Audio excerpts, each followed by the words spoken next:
कि अमित जोगी का चुनाव लड़ना पाटन से खास तौर पर छत्तीसगढ़ में अभी तक फिलहाल जो 4 सीटें हैं जो कि हाई प्रोफाइल सीटें मानी जा रही हैं छत्तीसगढ़ से, और एक बहुत बड़ा नाम है, इसलिए अंबिकापुर की सीट भी एक हाई प्रोफाइल सीट है।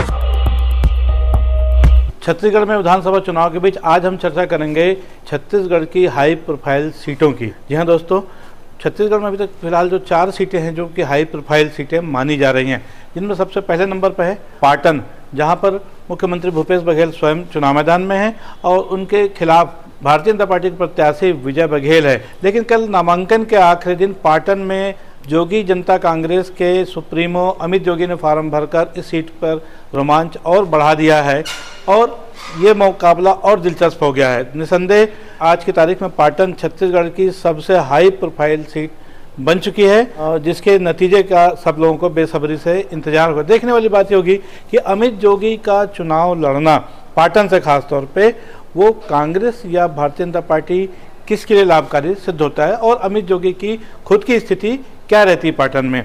लेकिन जिस तरह से उन्होंने अचानक दुर्ग पहुंचकर नामांकन दाखिल किया, उससे कहीं ना कहीं इस बात का अंदाज़ा जरूर लगाया जाता है कि कोई अंदरूनी बहुत बड़ी तैयारी के साथ अमित जोगी ने कल पर्चा भरा है एक बहुत बड़ी योजना के तहत। अब वो योजना क्या होगी आने वाला समय में हमको पता चलेगा।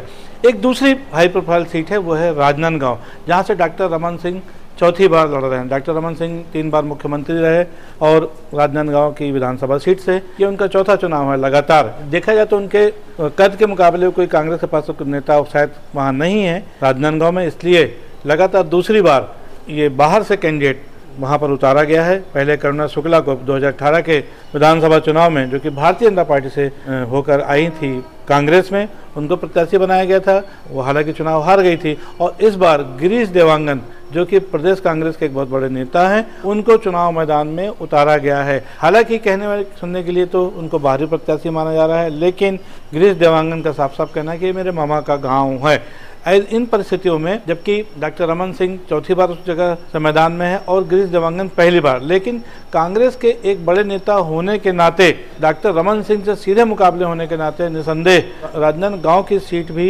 एकदम हाई प्रोफाइल है और जिसके नतीजे का सबको इंतजार रहेगा। अब हम बात करेंगे प्रदेश की तीसरी हाई प्रोफाइल सीट और यह है अंबिकापुर की, जहां पर उप मुख्यमंत्री टी.एस. सिंहदेव चुनाव मैदान में हैं। भारतीय जनता पार्टी को टी.एस. सिंहदेव के मुकाबले प्रत्याशी ढूंढने में काफ़ी मशक्कत करनी पड़ी। यहाँ दोस्तों, उनके कद का कोई नेता भारतीय जनता पार्टी के पास नज़र नहीं आ रहा था। हालांकि चिंतामणि महाराज ने भारतीय जनता पार्टी से मांग की थी कि उनको यदि भारतीय जनता पार्टी प्रत्याशी बनाते हैं तो वो कांग्रेस छोड़कर भारतीय जनता पार्टी में आ सकते हैं, लेकिन भारतीय जनता पार्टी ने उनकी बात नहीं मानी और अंतिम समय में आखिरकार राजेश अग्रवाल को भारतीय जनता पार्टी का प्रत्याशी बना दिया गया है। चूँकि मामला टी.एस. सिंहदेव का है, जो कि उप मुख्यमंत्री भी हैं और लगातार 3 बार वो वहाँ से जीत चुके हैं, उनका चौथा चुनाव है और उप मुख्यमंत्री के नाते CEC कांग्रेस इलेक्शन कमेटी के वो एकमात्र सदस्य हैं छत्तीसगढ़ से और एक बहुत बड़ा नाम है। इसलिए अंबिकापुर की सीट भी एक हाई प्रोफाइल सीट है, जिसके नतीजे का पूरे छत्तीसगढ़ की जनता को इंतजार रहेगा। अब हम बात करेंगे चौथी सीट की।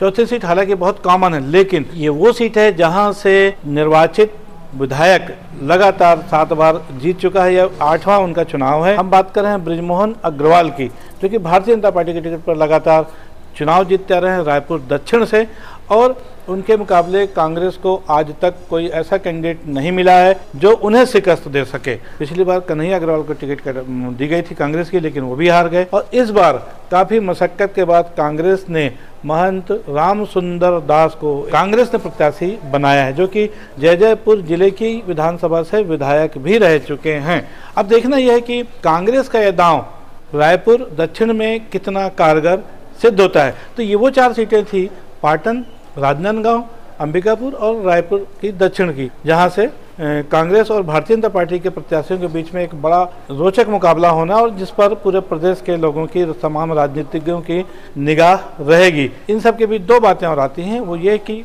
आम आदमी पार्टी और जो कि कांग्रेस के प्रत्याशी इन 4 सीटों को कितना डैमेज करते हैं या कितना प्रभावित करते हैं, इस पर भी जनता की निगाह रहेगी। मैं हूं BD निजामी और आप देख रहे हैं न्यूज़ T20।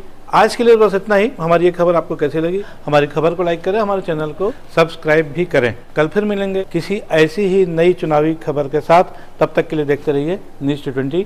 जय हिंद, जय छत्तीसगढ़।